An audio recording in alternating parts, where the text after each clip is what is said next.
Halo bro, Assalamualaikum warahmatullahi wabarakatuh. Kembali lagi dengan saya Dafan Mulifa di seputar Minang Mulifa Channel.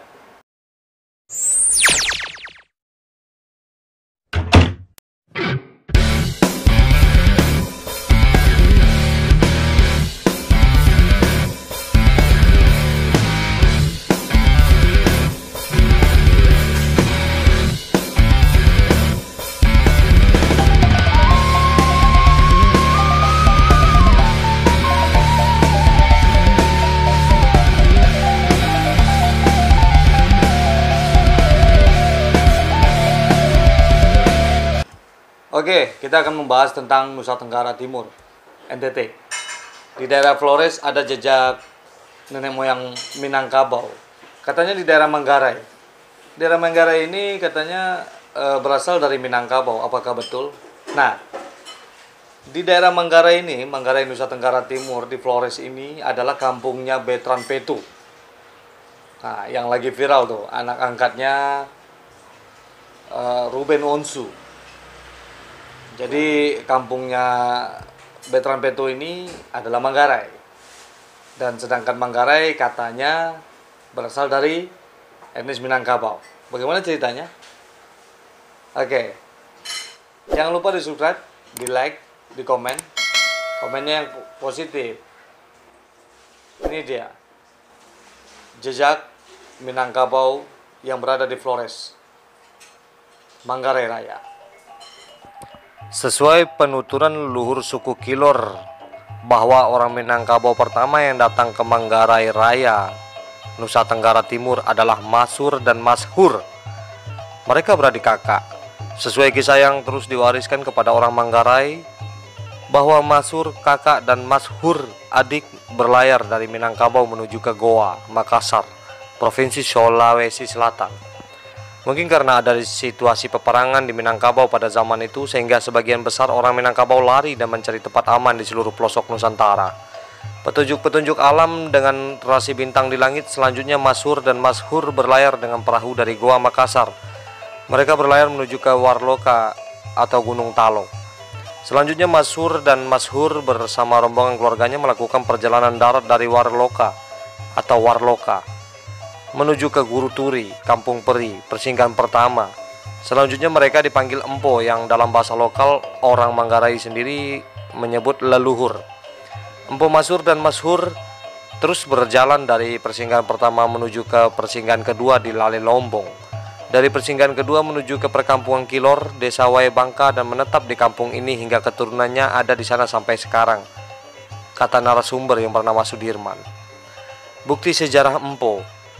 Sudirman kembali mengisahkan bahwa perjalanan Empo Masur dan Mashur di Manggarai Raya meninggalkan bukti-bukti sejarah. Salah satunya adalah watu manggar jangkar perahu di Kampung Kilor. Selain itu, compang Kilor yang terbuat dari tanah, compang atau tempat mesbah yang terbuat dari batu dikelilingi batu cadas dan di tebing. Tetapi di atas itu leluhur membangun tempat mesbah. Orang lokal Manggarai Raya menyebut compang terbuat dari tanah. Jadi keturunan Empo Masur di Manggarai adalah suku Kilor saat ini. Jika ingin mengabadikan compang Kilor dengan foto tanpa permisi kepada ketua kampung itu, maka tidak menghasilkan gambar compang tersebut. Mistis dan magis di compang tersebut dipercaya karena dijaga oleh leluhur.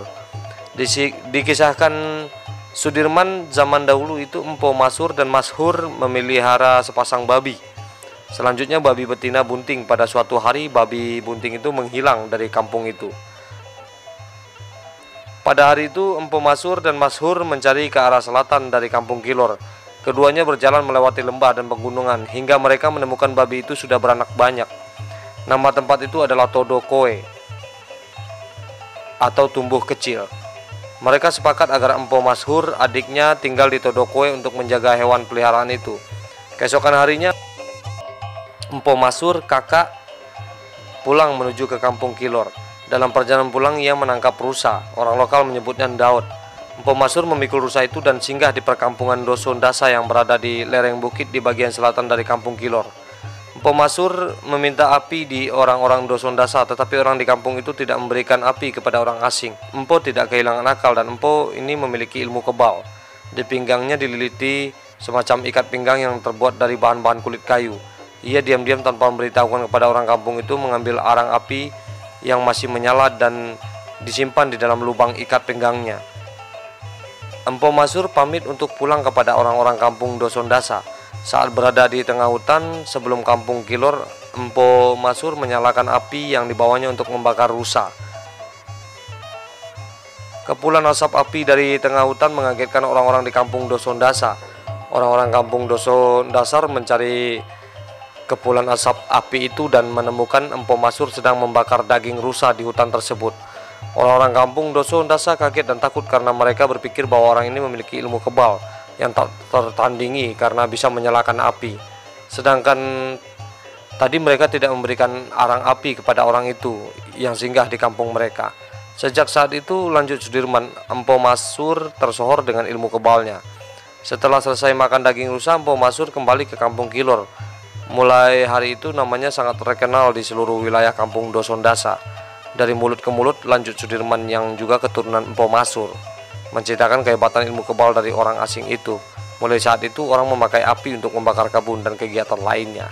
Inilah jejak orang Minangkabau yang ada di Manggarai Raya, Nusa Tenggara Timur. Nah, itu dia. Jadi semua yang ada di Nusantara ini memang sangat berhubungan dengan Minangkabau. Jika kita bahas satu persatu, dia tidak akan habis sebenarnya. Satu buah YouTube ini, satu buah channel ini bisa banyak bahan tentang Minangkabau, ya kan? Jadi terima kasih yang sudah menonton. Semoga kalian sukses semua. Seperti biasanya, bersatulah Minangkabau, bersatulah Indonesia. Selalu di Mulifa Channel.